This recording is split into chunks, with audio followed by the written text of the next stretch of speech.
welcome back to the Fumble Live. We are getting into the latest sports news, including LUKA Doncic and whether Marcus Morris intentionally stepped on his ankle. We're going to be getting into all of that in just a second, but first, make sure you subscribe to our channel, tap the bell for notifications, give this video a thumbs up, leave a comment below, and share it with your friends. Now, here's the Fumble Squad. I'm Devin Howard. You can find me on Instagram as @DevinHoward. Chris? And it's your familiar face, good old Fuzzy Chris, back in the action here. You can find me everywhere at CK2K. Jackie, you're silent. You're muted, Jackie.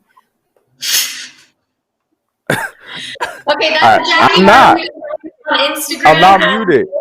No, I'm going to say, hi, It's this. Jackie Ray. You can follow her everywhere at JRay the Fanatic. And I'm Britt Johnson. Thank you. you. Can follow me on all social media at I am Britt Johnson. Chris, what day is it? Hump Day. Happy Wednesday, people. That was terrible. Nah, you just hating. That was badass. I know they just hate. Let them hate. We got some. I like that. Let's go. I felt no energy. Did you guys want? We're still working on Jackie's voice, but I think Jackie didn't like it either. Did you like it, Jackie? Thumbs up or thumbs down? She didn't like it. Devin, did you like it? I loved it. Out. Yeah, we did good. Okay, you guys, hopefully Jackie can sort out her audio issues.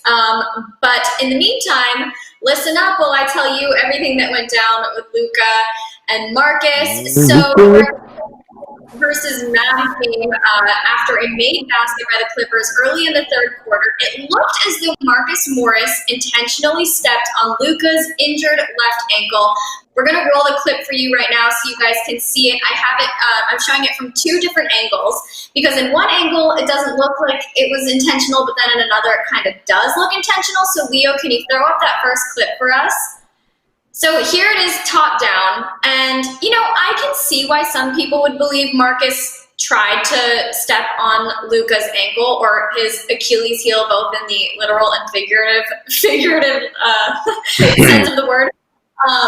And I wouldn't put it past some athletes to do that. I'm not entirely convinced that that's what happened here, though, because then in this next clip here that we're going to show you, Leo, if you can throw up the second one, well, this one looks more intentional to me because Marcus kind of lurches forward, does kind of like a double step to land on his ankle. So figure out what's going on here. But after the game, LUKA was skeptical of the incident. When asked about it, he said that all he could say was that he hoped it wasn't intentional, but he kind of made a face that was like, I don't know, it sort of seemed like it was. And then after the game, Marcus tweeted, "Basketball has never been that serious to try to hurt somebody. I'm not apologizing for bleep because I know what I put into this game day in and day out. It was a mistake. Deal with it. Competing is why I play." And then, of course, people were bringing up that time he took the basketball and hit Justin Anderson in the head. So, you know, that seemed like a pretty intentional attempt to hurt somebody. So, Chris, I'm going to ask you first here. Did it look like he did this intentionally? Oh, boy. Can I plead the fifth? No, I think he did. He did. He just has that old school in him where he's going to do every little thing to, you know, get on the other team. This is just such an old school thing to do. I mean, I know today it's going to be considered so, oh, it's so cruel. How could you do that? This is the future star of the NBA, LUKA Doncic. How could you ever step on his ankle and blah, blah, blah, blah, blah. It's just real old school, and it's not going to be looked at the right way. I don't disagree with him saying he's not going to apologize. I don't know. I do think he did it on purpose. I can see if it was an accident too, but knowing Mook, I think it was on purpose. All right. Well, Jackie, do we have audio from you or no? I don't know. Can you hear me? Yes. Oh, okay. Back. I was like, I don't know. So, okay, Jackie, first of all, I do want to hear if you think he did this intentionally, but I also want to know, do you think it's possible that LUKA is not as innocent as we all thought he was? Like, is it possible that he's more of an instigator than we realize? Tell me your thoughts. Was it intentional? And is LUKA partially at fault? Fill me in. Okay, let's get a few things clear here. Number one, I've already said that Luka's my baby goat. Once you're on my baby goat status, that means you're in training. So the bad mouthing is going to be limited, going forward. That being said, I don't think that Luka is an instigator per se. I do think he's kind of like me. He's not going to let it go. If he's not going to, he's about that life. And I think that, in Europe, if you've seen him play over in Europe, you know that he's about that life. You know that if it's time to squabble, he's not afraid. He's not going to instigate it per se, but he's not afraid of it. I don't think he instigated this situation at all. This is Marcus we're talking about. I don't think it's beyond the realm of possibilities that he did it on purpose. He is an old school player. And this is me we're talking about. I'm not going to say that I haven't chin checked somebody, when I was playing and tried to make it look like an accidental elbow, so I could totally see me making this look like an accidental whoops, I kind of tripping and stepped on your foot kind of thing. It's just part of the game, you know what I mean? So I applaud Marcus's non-apology. I don't know if I'm going to be firm like Chris and say it was for sure on purpose. I'm just going to very much say it's in the realm of possibilities. It's also possible that Luka instigated it out of frustration. That's one of the things I think he needs to work on. Once he's inside his head, he kind of loses himself a little bit. So it's definitely possible that he instigated this because he was inside of his head. But I don't care anyway. It was fun. It was fun to watch. It was one of those things where you kind of like to see this kind of back and forth. So I was with it. I was here for it. I was cool with it. Okay, Britt, and then I obviously want to hear if you think it was intentional, but then I also would like to know if you think that Marcus is going to face any repercussions. As we've mentioned, he denies doing this on purpose. So is he going to get any sort of repercussion for that, and was it intentional in your eyes?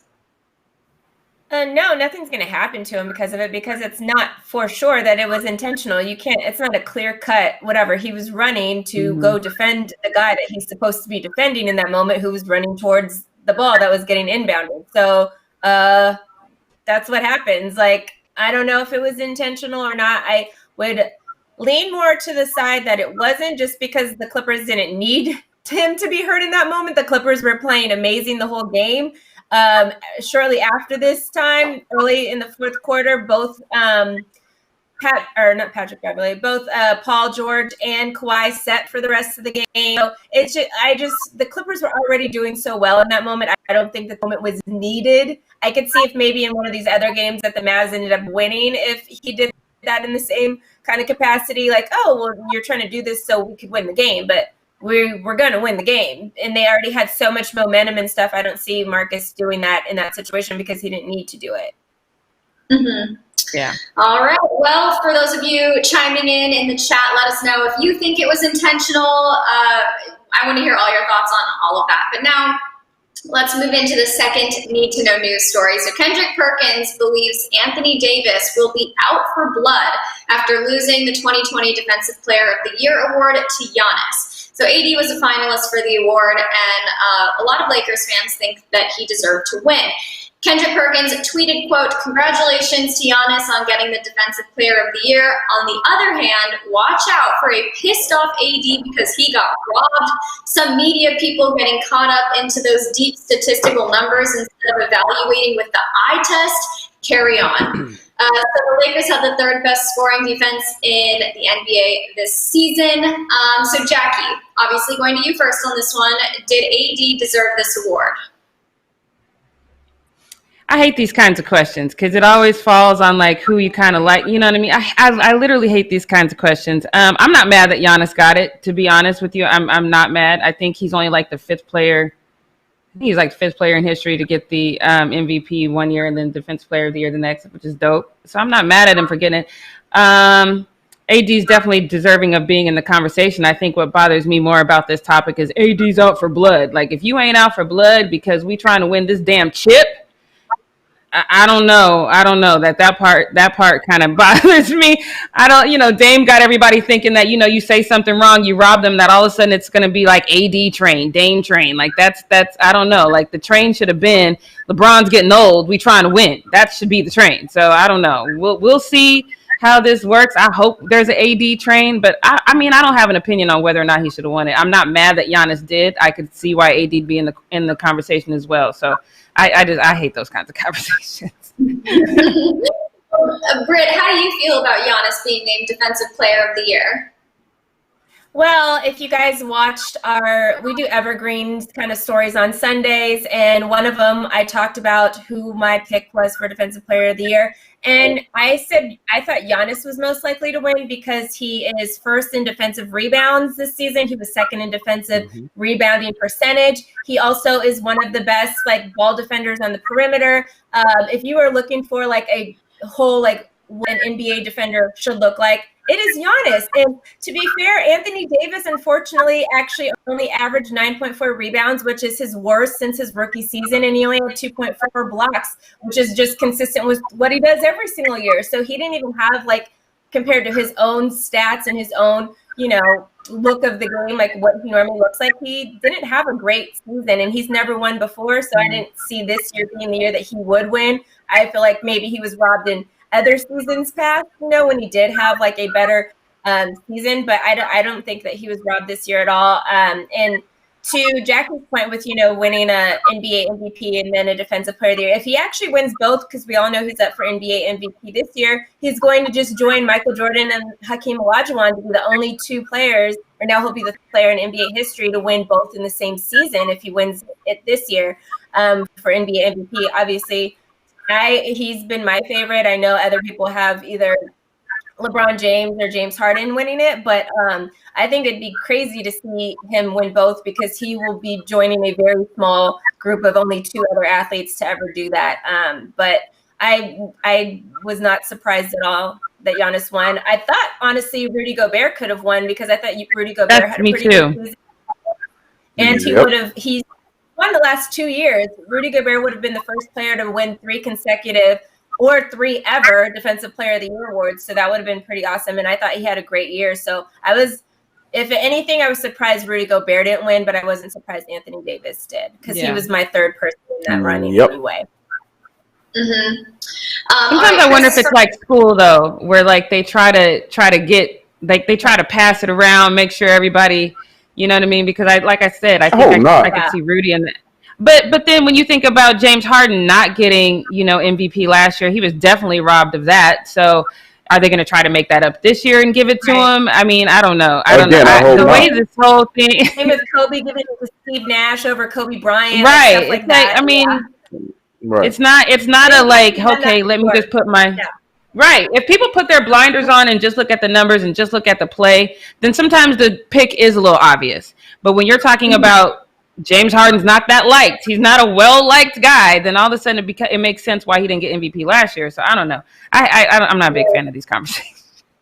Well, Chris, my question to you before we move into the next story, I really quickly want to hear, do you feel like these awards really matter? Do you think AD truly is out for blood, or is KP just being dramatic? Oh, no, they definitely matter. 100% they matter. Oh, I think he's being dramatic too, but they matter. But I think he's being more so dramatic for this fact that, like Britt said, I didn't even he's up there. Sure, he can be in the top 5, whatever. But to me, it was between Giannis and Rudy Gobert. I was going to say that, and Britt took that, and she was right. I completely agree. I was thinking that Rudy Gobert was going to get that third one in a row, but I had no complaints with Giannis because the numbers did not lie. His play does not lie. So he passed all the tests to me, and I think Giannis deserved it. So, yeah, he's definitely being dramatic. I mean, he is definitely a great defensive player. But, I mean, this season, as great as Lakers have been, first in the West, they've been great, but I mean his numbers compared to years in the past were ho-hum. I mean 2.4, which is around where he normally is at. Rebounding numbers, like Britt just said, were not any more spectacular than they have been in the past. So no, I had no problem with Giannis taking it. I think he is definitely being dramatic about it in the situation, but that's good to be hungry and want something. That's fine. Want it all you want, my guy. All right, let's switch gears a little bit, you guys, and talk about the Celtics and the Raptors. So in response to the shooting of Jacob Blake, they've actually discussed potentially boycotting the playoffs, some playoff games. So Marcus Smart spoke about what the NBA has been doing, and he said it's not working. He said, we came down here trying to speak out and play basketball, and it's not working. We need to try something different. He said that it's definitely in the back of their minds to not play, so that's an option for them. And then we also, Norm Powell said that he thinks taking a knee for the anthem is not doing enough, and that boycotting is, again, one of the plans that they're discussing to show their support and to take a stand against police brutality. And then Fred VanVleet explained the reasoning behind this potential plan to sit out of games, and he said, quote, I think not playing puts pressure on somebody. This quote is kind of long, but I want to read it to you guys. He continued on saying, quote, for example, this happened in Kenosha, Wisconsin. Would it be nice if, in a perfect world, we all say we're not playing, and the owner of the Milwaukee Bucks steps up to the plate and puts pressure on the district attorney's office and state's attorney and governors and politicians there to make real change and get some justice? I know it's not that simple, but at the end of the day, if we're going to sit here and talk about making change, then at some point we're going to have to put our nuts on the line and actually put something up to lose rather than just money or visibility. I'm just over the media aspect of it. It's sensationalized. We talk about it every day. That's all we see, but it just feels like a big pacifier to me. So this is interesting. I mean, this would be a major move if they did choose to boycott games. So Jackie, I want to go to you first. Do you think that boycotting the playoffs is going to work to make a difference? Are they going to achieve the desired outcome? No, I don't. And because I'm trying to tread lightly on this one. So if people gave a damn, we wouldn't be talking about Jacob Blake. If people gave a damn, George Floyd wouldn't have happened. There have been a plethora of leaders. There have been a plethora of movements that should have prevented this whole situation that we're in. And instead, what I think is happening, I mean, and I applaud the NBA. I get that, you know, it's predominantly black and there's black men in there that are frustrated. I understand that. But I applaud them because they have done everything right. They have put everything on the forefront. There's Black Lives Matter on the floor. There's sayings on the back of their shirts. They've got commercials. They're definitely pushing the envelope on keeping the conversation going. But I said the other day that I agree very much with Van Gundy when he was like, I'm tired of that narrative. I'm tired of the conversation. I need some action. I personally think that when you think of the fan base, the core fan base that watches the NBA, I think anything that black men do that addresses what's happening in the black community is just going to piss off the racist fan base, and they're going to dig their feet in deeper. So I don't think us protesting that way, what I think would happen is if we say, hey, yo, we're not going to play a whole season, then that's one thing. But at this point, the season's almost over. I say play it through.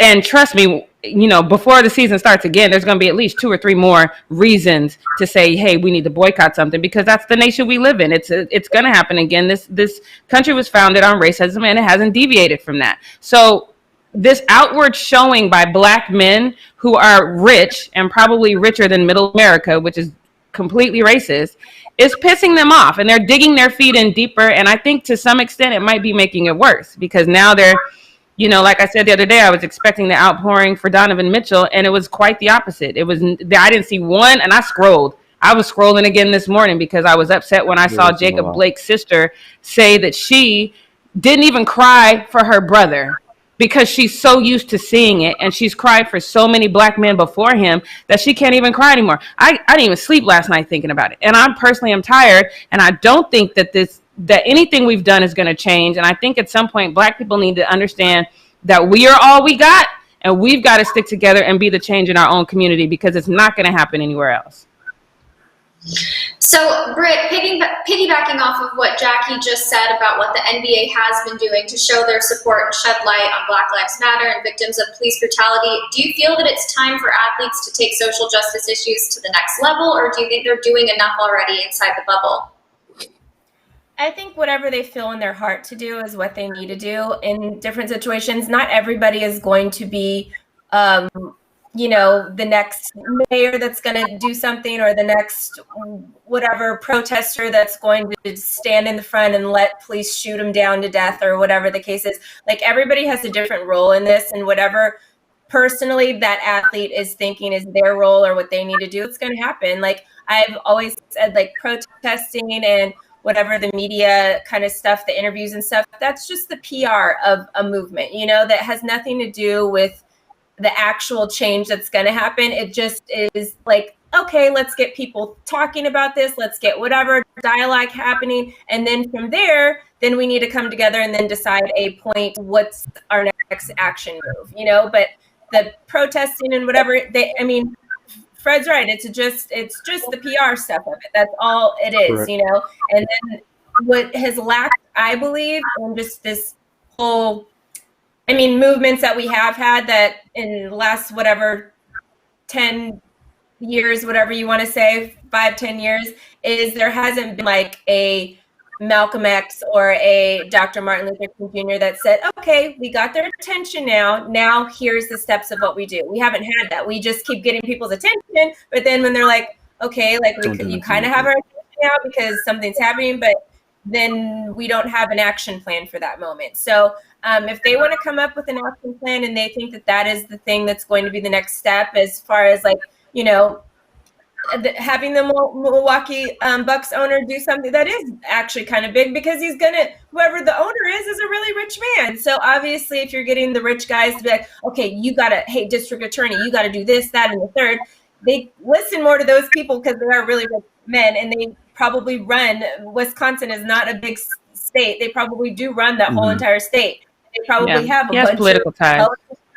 Yeah. Mm-hmm. So maybe that is something that works, you know. And, but the whole thing is, and all I'm going to say about it is just an action plan needs to be had, because yes, we have done all of that in the third, and it's not that it's not working and getting attention. It's just once we get attention, we're not doing anything about it. It's a problem that continues to keep happening, which is why we continue to see all this kind of stuff happen. So if they want to come together and do an action plan, and this is what our thing is going to lead to, I am all for it. I think that is great. I obviously, like, they are all men and human beings before they're athletes. So whatever they feel that they need to do in this time, I will be behind them on all of it. Yeah. I think it would be better, instead of protesting and like not playing a game, I think it would be better for every black man in the NBA to sit together and say, what is, like Britt said, what is our plan? And then during the off season, we need to see their action. Every single day, we need to see LeBron, Kawhi, every big name star needs to be at the state capitol of their respective states demanding change. Because now that's a different thing. Because now what's going to happen now is, because you have these big names that are storming the Capitol, you're going to get everybody to storm the Capitol with them. White America does not give a damn if these black men say, I'm not playing because you continue to kill us. They see it as, a bunch of rich black men whining, and then they hunker down in their racism. It's not working. We need a different plan. Chris, I want to ask you, this obviously would be a huge sacrifice for the players. They've overcome a lot to even get to the bubble, get to the playoffs. So I want to know, do you think that this would be an effective action plan? Would it achieve what they hope it would? Oh, I'm sitting perfectly right in between Jackie and Britt with everything they said, because I agree. I feel like, you know, I get the intent. I get what they are trying to get at, because they're so frustrated that they can't be out there doing more because they are playing basketball. So I hear them on that sense. But in the same breath, Jackie just killed it right there, right before he turned it over to me.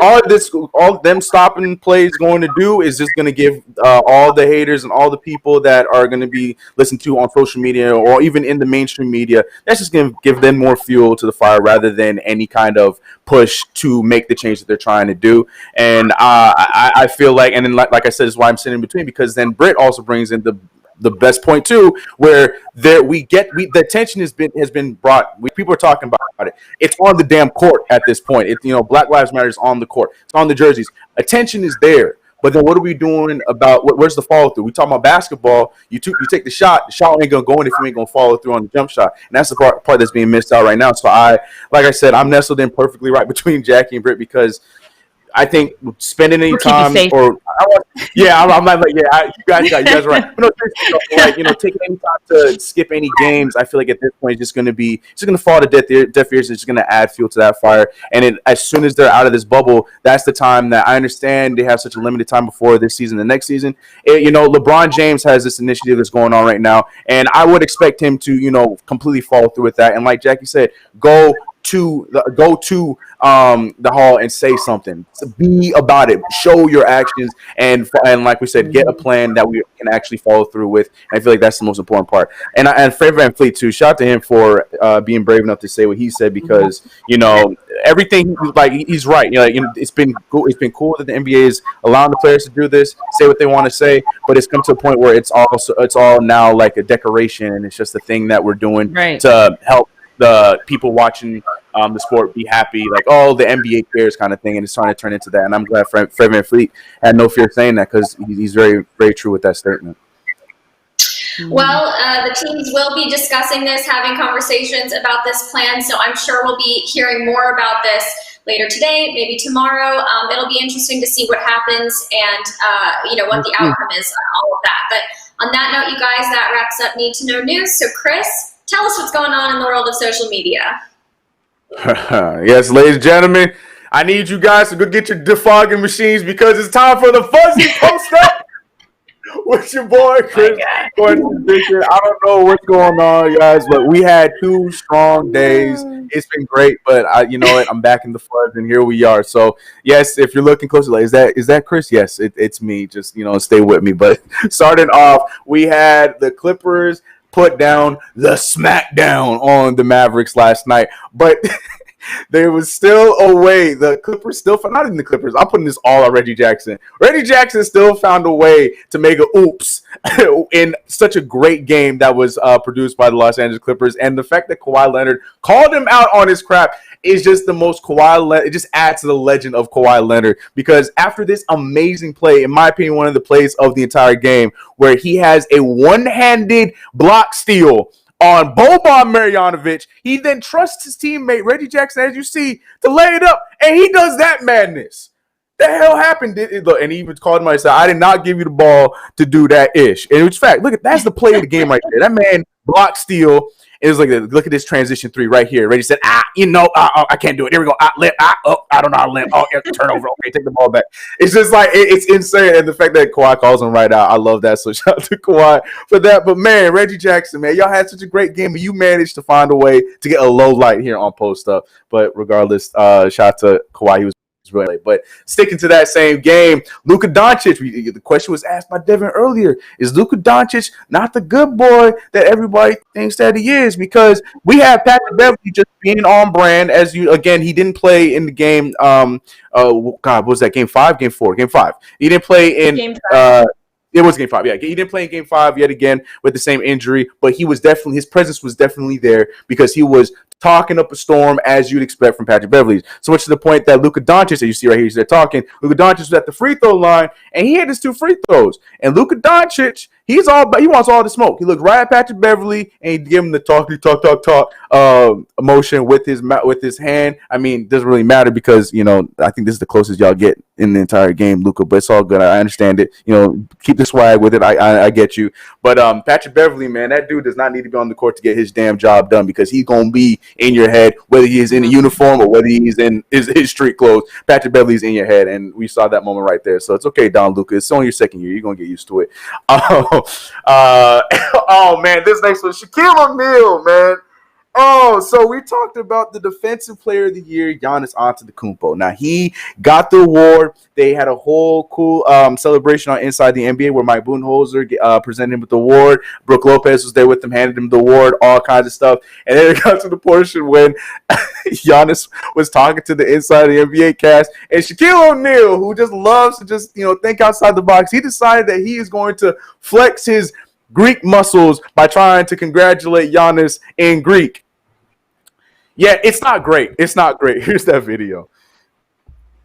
First, I want to say Sink, Cariateria, Ima Perifonius, Yosenia. Congratulations. How does it feel? What you said. You got it confused.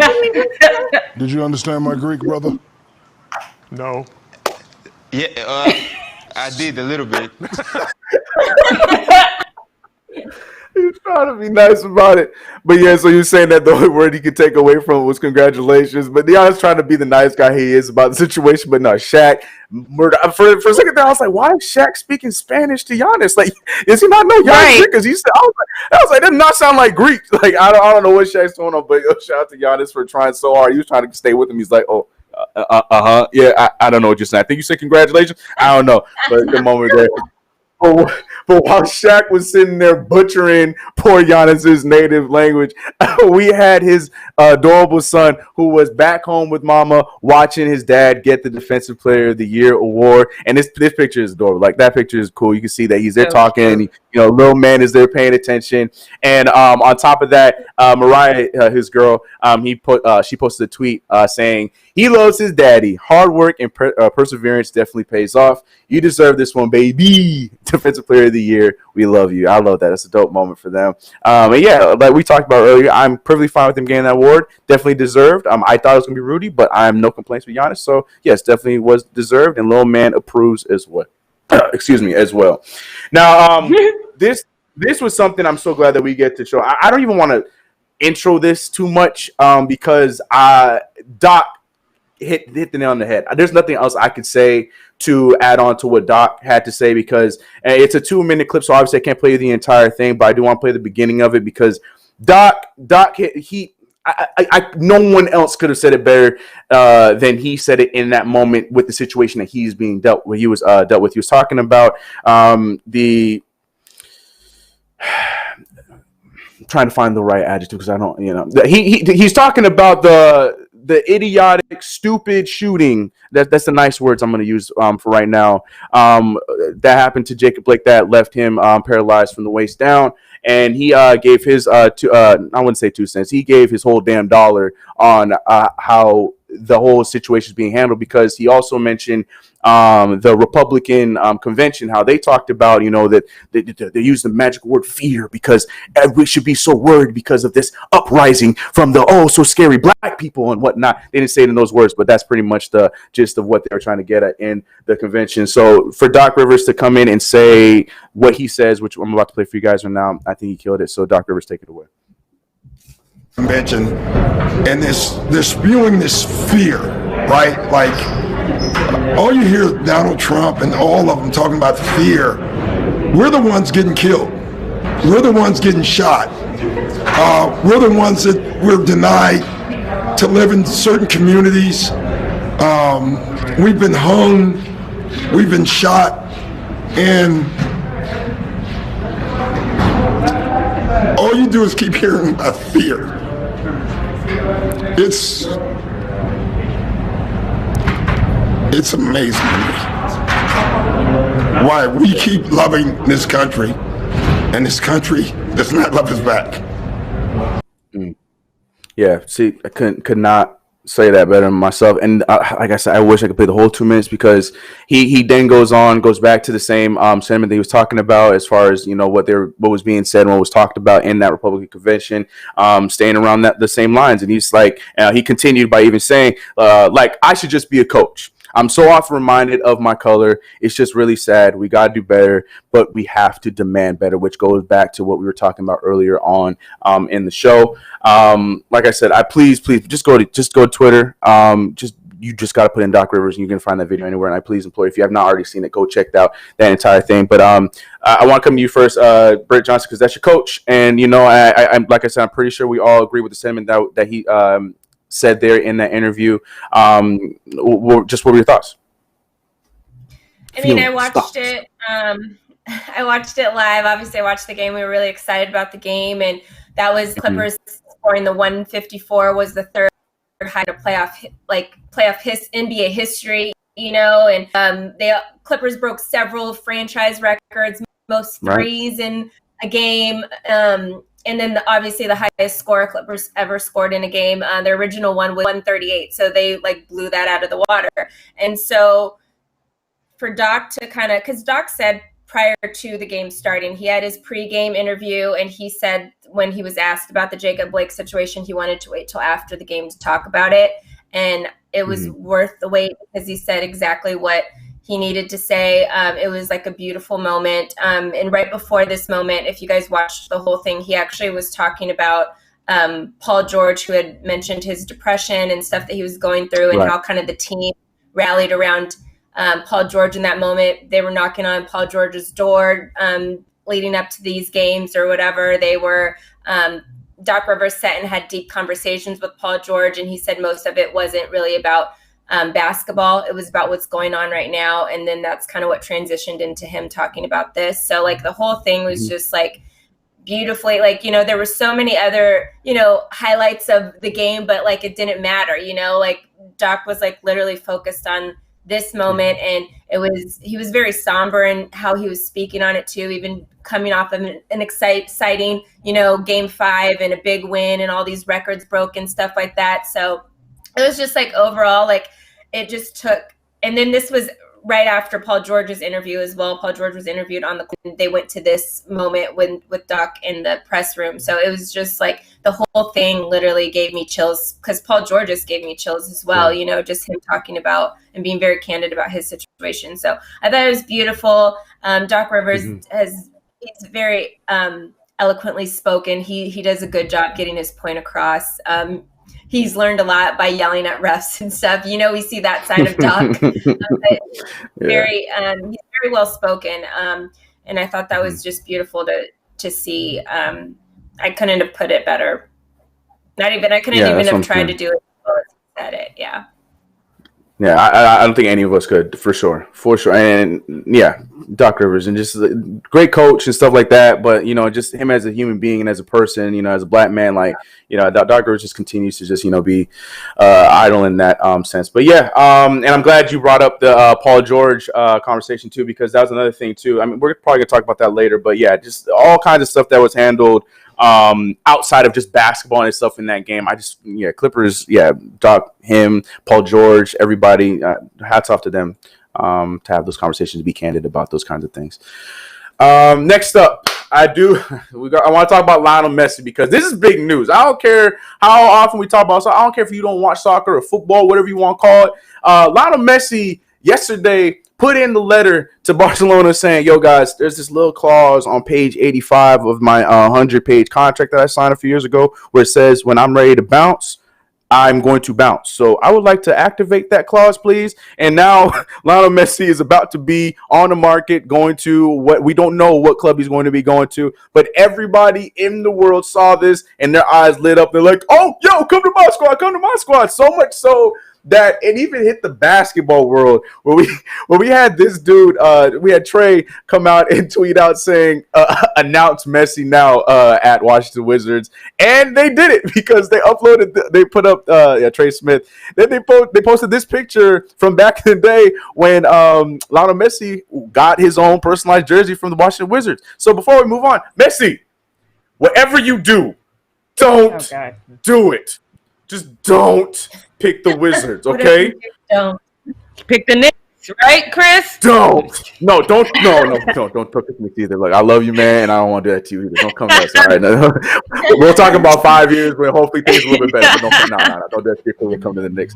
But yeah, no. But maybe this next one might be a pretty good option because, you know, even though they're playing really well, I mean, Messi can go out there and play a pretty solid point guard. I mean, you put him in that Laker uniform, it already looks like it's real. That's a Photoshop, ladies and gentlemen. It looked like a real damn picture, but until you see that, it looks like he's outside. And why would he be playing as a Laker outside? But regardless, it still looks pretty dope. So of all the Laker Photoshops I've ever seen, this one right here, this was a pretty good job. So I cannot wait to see this guy Photoshop Giannis Antetokounmpo on the Lakers jersey because it's going to look real. Anyways, moving on. Sorry, Petty. Sorry. 5'7". He's too little. He's so He's little. way too small. Yeah. That's very true too. Or next to Nate Robinson or something. But Brett, he's crafty. You don't know what that could be. He's crafty. And he's skinny. Hey, he can hold the record for the most kickball penalties in the NBA. So, I mean, look, he's going to go in the NBA Chris? and he'll have an impact. Really? He'll have an impact, all right? He can. No, Draymond Green holds the record for blank faces, too. Maybe he could go for that one. Just that. No, that one's going to be untouched. I'm sorry. There's no one coming further. But anyways, like I said, he was a hot commodity because everybody's sports, athletes, celebrities, just regular sports fans. Everybody was hoping that he is going to be coming to their team. There's a whole, if we can get the pictures up, Leo, there is a smorgasbord of tweets and opinions because look at Twitter sports, things are getting very messy. But we have people everywhere from every sport. We got, if you look down the bottom, we got him in a what's it called, in a NASCAR suit. We got him over there the one time he was holding the jersey for another team. We're not done yet. We got JJ Watt who said some stuff too. Everybody is out here trying to get Messi to come join their club, no matter what the sport is. If we can get the next one, Leo. I'm trying to look closely. Look, the New York Red Bulls too. Look, everybody wants them. Everybody wants them. Look. The Bulls jumping into the game. Josh Hart, who was trying to get him on Chelsea. We got everybody trying to get them on the team. New Zealand, and then, like I said, last but not least, in the next one, JJ Watt trying to get him on his squad. Everybody, the Photoshops. Everything is coming around. Look, you see him in a baseball jersey, Dondo, Fresno. Look at it. Look, everybody. It's crazy. The madness for Messi is crazy. But that just shows how big of a star this dude is. Like, even in your little circles, you may not watch soccer or football, whatever you call it. You got to understand this man is a mega star, and you're seeing it right here because you're seeing your favorite player wanting him on their team, and that just shows the magnitude of Messi. And I'm sure I saw some people in the chat talking about that they couldn't wait until we talked about this news. So if you're one of them, I want to hear where you think he should be signing, what club you think he should be going to. I have no dogs in the race. I'm one of those guys that want to see him go closer to Ronaldo because he moved to Juventus 3-4 years ago. So I would like to see him go over there so they can play a little bit more frequently, but that's just my opinion. But yeah, I mean, it's crazy. It's craziness right now. Which is all well deserved because when you play like the best, you get that. But anyways, last but not least, I'm not going to spend too much time on this one because this dude just loves to get talked about in the wrong way, and I'm talking about none other than Tristan Thompson. Even though we haven't mentioned him very often lately, it's still when he is mentioned, it's going to be nothing too great coming after. And this one is a bit of the same. I'm curious to hear what you guys have to say about it, but his very, I would say, popular neighbor, Playboy model Daisy Jean. Actually, not that popular because I didn't know who she was, but she's a Playboy model, lives on the same street as Tristan Thompson. And she caught the Cleveland Cavalier forward, throwing a party, and she posted this video over on her IG. No, that's right, Leo. You can put it up. She posted this picture on this video, on her IG. It's all right. I'm there. It doesn't matter. This is probably better than the fuzz, anyways. But he's there in his neighborhood throwing a party, and there's all people parking to go hang out at his crib and hang out at the party. You see the cops finally showed up, but the caption there says Kardashian baby daddy being loud and throwing a party during a pandemic on my street. She then went on to take a little bit of a shot at Tristan Thompson by also posting this picture with it's a picture of Tristan Thompson and his daughter with a caption saying, "So crazy how you put your child's life at risk." Now here's where she lost me. She put a smiley face at the end, like. So here's my question, and I want to come to you, Devin. Do you think that Daisy, good old neighbor Daisy here, is just that she didn't get an invite, or do you think she definitely has a point here with these posts? Well, I mean, I feel like anyone throwing a party during a pandemic probably deserves to be dragged a little bit. But I think that also it's easy to hate on Tristan because of, just what he did to Khloe Kardashian. What was that, Chris? I said just him being Tristan. Yeah, so when I saw this, I'm like, are you serious? Because it's just kind of like another thing that Tristan's doing. So she's probably salty that she didn't get an invite, but I also think that if you're going to throw a party during a pandemic and it truly is a party, then you should get dragged. I say it all the time. If I had some sort of brand, I would definitely give the brand deal to Tristan Thompson, because if anybody knows how to stay on brand, it is Tristan Thompson, because when you hear his name, you know what it's going to be about. So that's the kind of person I would have some of myself, because I know he's good at staying on brand. But on that note, that's the end of me. You don't post stuff. I'm done. All right. Well, Jackie, I've got my vocal cords ready to go. We are not falling flat this time. So tell us. What we not gonna do, That was really good, Devin, because that hump day thing that you and Chris did was not. So maybe work on that for next week. Good job. All right, guys. So what we're not going to do is pretend that we don't live in a world that is thoroughly jacked up. Technically, the world is fine. It's the people that are jacked up. So my bad, world. But y'all got me really messed up right now, because now we live in a world where I, Laker fan by way of LeBron, have to defend Paul George. I would have much rather talk about the baby goat, but no, y'all out here being mad extra. So now I have to defend Paul George. So let's break this down, okay? Game 1, 27 points, only 2 rebounds, 3 assists. Game 2, 14 points, 10 rebounds. That's a double-double. Y'all was still mad. Game 3 was bad, 9 points, but he had 7 rebounds.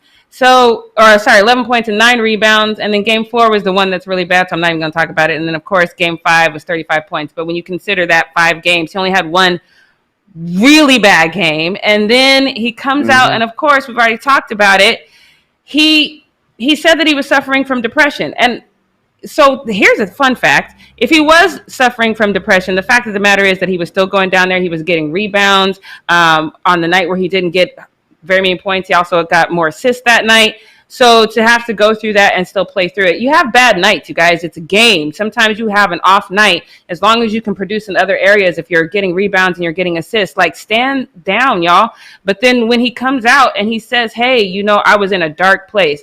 And if you saw the interview after the game, you could see it. Like, you could see that he was still in this moment in time where he was remembering whatever feelings that he had. So, and before we went into the bubble, Paul George posted about cops that murdered George Floyd. I just want to read real quick what he said before he went into the bubble. He says, I have family members in law enforcement, so I know there are good cops.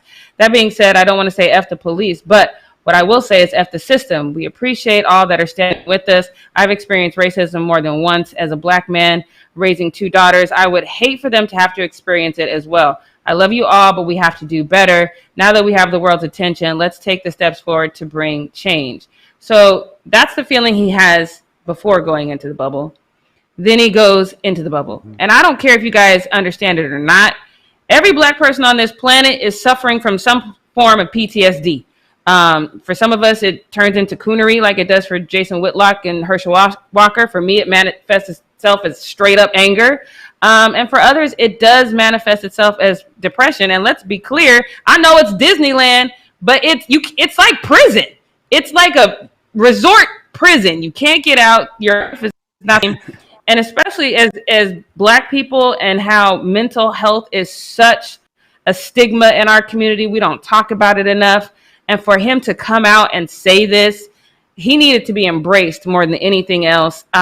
Stop saying he's using it as an excuse. It is disrespectful, because his words could literally help somebody who is going through mental illness. It could give them the courage to stand up and say, you know what, if Paul George can go see somebody about what's going on with him, so can I. So if one person heard that and is now going to take steps, and I love everything that Paul George said in his speech or in his interview, as far as being open about what is going on for him. And there was so many of you who dragged him. I had to really search to find, I'm not reading none of y'all that drug him, because all y'all are out of pocket. I'm going to read the ones that were good. So this one comes from Will, who says, I'm not black and I understand mental health on black males or men in general isn't talked about enough. So shout out to Paul George for being able to speak about his mental state, even when I was clowning him the past couple games. Good job for changing your tone. And then Candace said, folks criticizing this as an excuse making. Don't care if it is. When high profiles bring self-reflective light to mental health conditions, it gives more license to others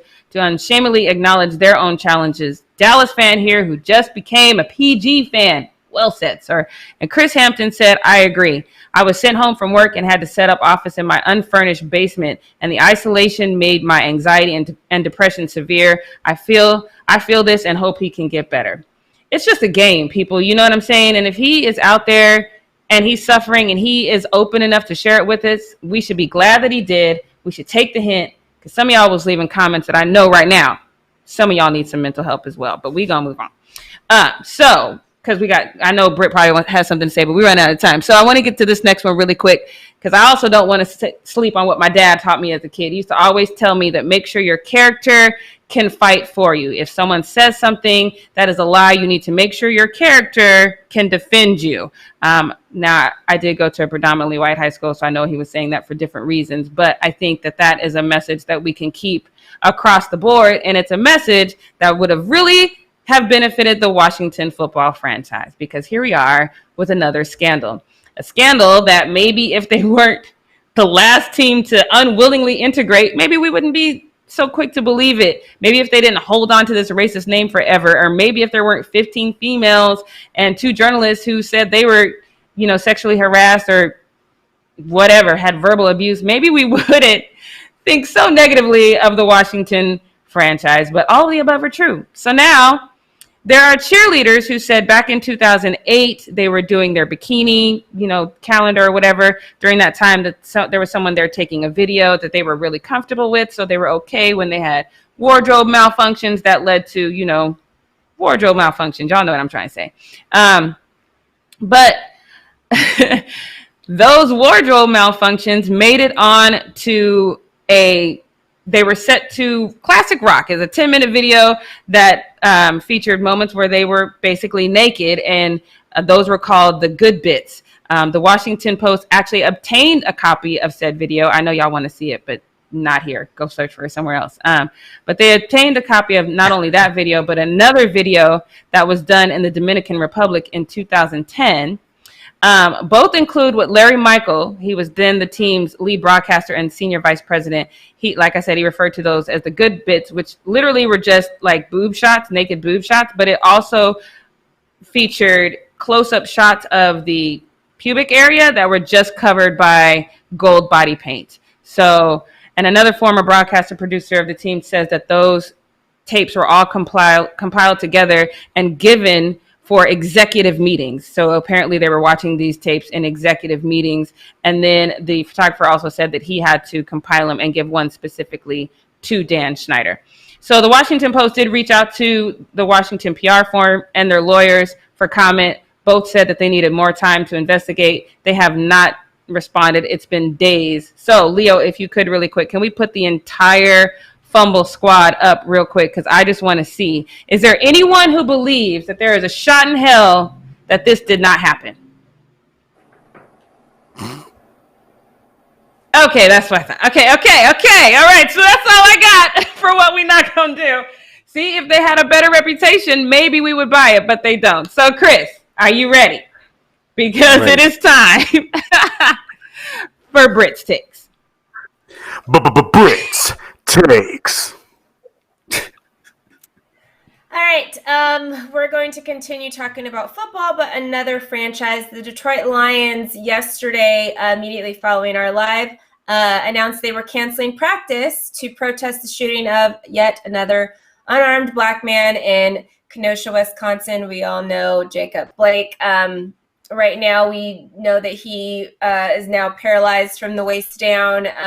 It's a terrible situation. It's like sometimes I'm just like, okay, I'm so glad he's still alive. And that was the main thing in my post the last couple of days. Like, let us pray and like make sure that he lives, but being paralyzed and even having to you go through this situation with his kids in the backseat of the car and watching their dad get shot. Like, it's just crazy. So there were 3 of the Lions players that decided to basically be like the face of and speak to the media.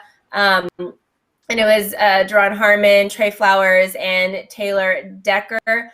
Deron said early when they spoke to the media yesterday, he said, Leo, if you want to throw up the quote from Harmon saying, as a team, we looked each other in the eyes and realized that football isn't important today. We have a platform that we are able to use not just to raise awareness, but to create change. And then Taylor Decker, who is actually white, he thought it was important for him to stand with his teammates. And he said, I'm fortunate to be in the locker room with white, Black, brown, different social economic backgrounds, guys from all over the country. And they are guys that I care about. Just to hear the pain and fear from people that I care about, people that I love are going through, I know it's not my reality, but they shouldn't have to go through that. They shouldn't have to have that fear. And so they basically, I also have a photo of the team. Basically, they all just stood in front of the practice facility, and there was like a sign that said, "We won't stay silent." Leo, I don't know if you have the picture up. Maybe we don't have the picture, but if you guys haven't seen the picture yet, it's really amazing. It's the whole entire team. They're all standing in solidarity with each other. Yes, here's the photo right here. We won't be silent. And it's the whole team. It was a very somber moment. There's videos of it too, if you guys haven't seen some of the videos of just the guys standing out there. I thought it was really cool to see, because obviously yesterday I talked about Roger Goodell and his recent interview on Uncomfortable Conversations with the Black Man. And I think it was cool to see that an NFL team, we see this a lot in basketball, and we're kind of, like, oh, basketball's been doing this now, so now we're looking for action for them. But this is something that we have not seen in the NFL. We saw that one video that the players decided to put together when George Floyd was shot and killed, or not shot and killed, sorry, knee on his neck and killed. And really just individual stuff. We see Kenny Stills obviously going to protest all the time and getting arrested and stuff like that. And so we see little moments. And even in that moment, I'm just like, oh my gosh, his team is not like cutting him for like conduct that is detrimental to the league, because he's in jail or whatever, got arrested for protesting. So we're starting to see, I think, little pieces of change happening. And I think it was huge for the Lions to just cancel their practice. Obviously, they're not at the time or at a place where the NBA is right in the middle of games. They're just doing practices, and it's just training camp right now. So that's what they did to not only just protest, but to show solidarity with each other. I thought it was cool with like what Taylor Decker said, because he's like, okay, this is not my reality. I don't personally go through this, but they're talking about it in, the locker room, and they're going through something, and those are my brothers, and we're going to stand together. The Packers, who obviously is the closest team to Kenosha, they had their leaders on the team, like Aaron Rodgers and several others, come together, and they had a meeting to figure out what they're going to do. They have suggested things about, going to the Capitol as a team together instead of going to practice, whatever it is, but they haven't obviously set in stone their action plan yet. But the Packers, Aaron Rodgers came out and said that they've had several meetings with their front office and with just the leaders on the team on figuring out what they can do, just because it's closest to home for them.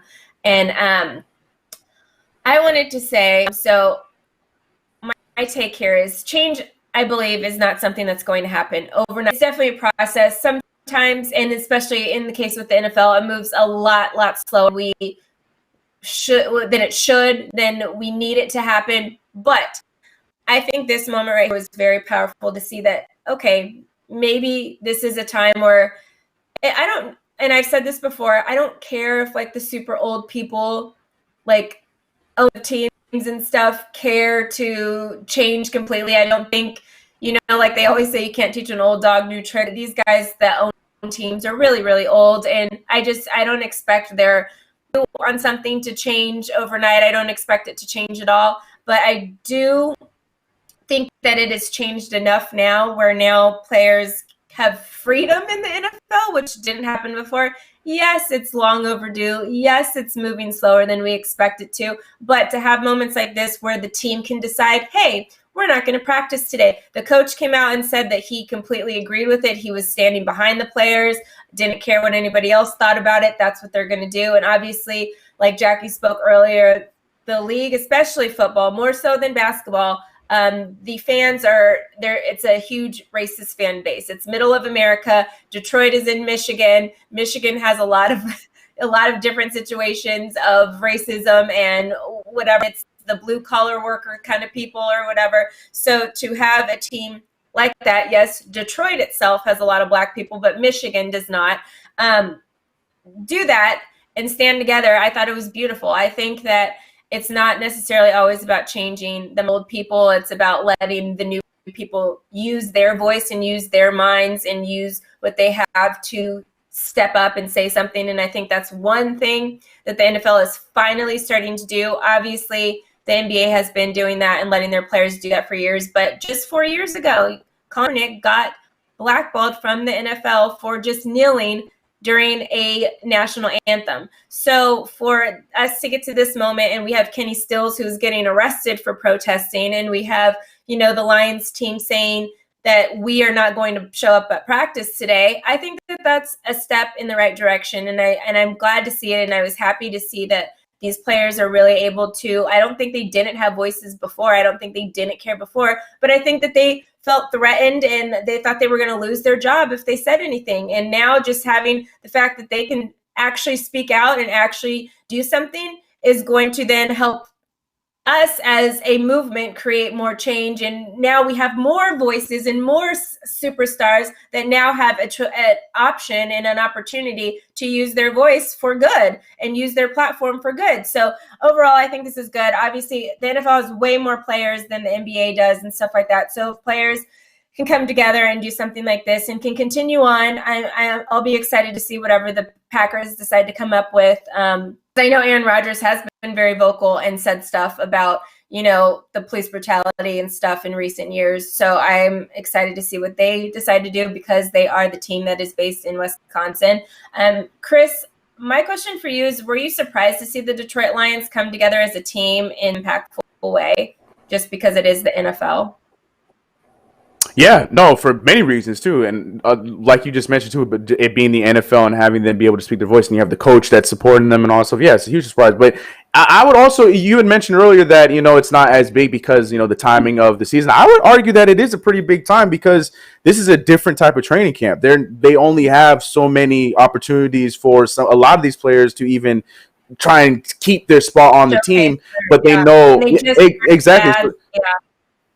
Exactly. So they know that, the training camp this year compared to a lot of other years is very important for them to take the time to, put that on hold to do what they did. I think it's a very big deal, especially being that it is the NFL and the Detroit Lions, So I think on a lot of levels, this is definitely something that this is the type of protest and this is something that I'm cool with. And I hope, like you had mentioned with the Packers, I hope that the idea that they talked about with, even if it is just some of the big names from the Packers going up and saying something, that or the entire team, I hope that is the decision that they come up that they decide to end up doing, because I think that's a great idea. So, hats off to them. That's a big deal, especially during training camp in 2020. Yeah, you have a good point there. I want to end with something that Harmon said at the end of their meeting with the press yesterday. He said the Detroit Lions will be the change. We won't be silent. We will not become numb to police brutality and social injustice. So I am excited to see what the NFL and what these teams, not the NFL as a shield, but what these individual players and what these teams of players decide to do moving forward. And that is for today. Right. All right, Britt, thank you so much for that. You guys, we're going to be back again at 11 a.m. Pacific Standard Time tomorrow, and make sure you subscribe and tap the bell for notifications so you can tune in. Wash your hands, wear a mask, smile at a stranger today, maybe do something nice for somebody. Smile at a stranger with your mask. Right. Right. Oh, That's true. I'm at you. The eye squint when you have a mask to show that you're smiling. You squint But your you eyes. could literally be going, like, you were doing that. Like, what the? People are just going to be thinking you're squinting because you got the sun in your eyes. Right. That's so you guys, on that note, just be a good person, and we'll see you guys tomorrow. Bye.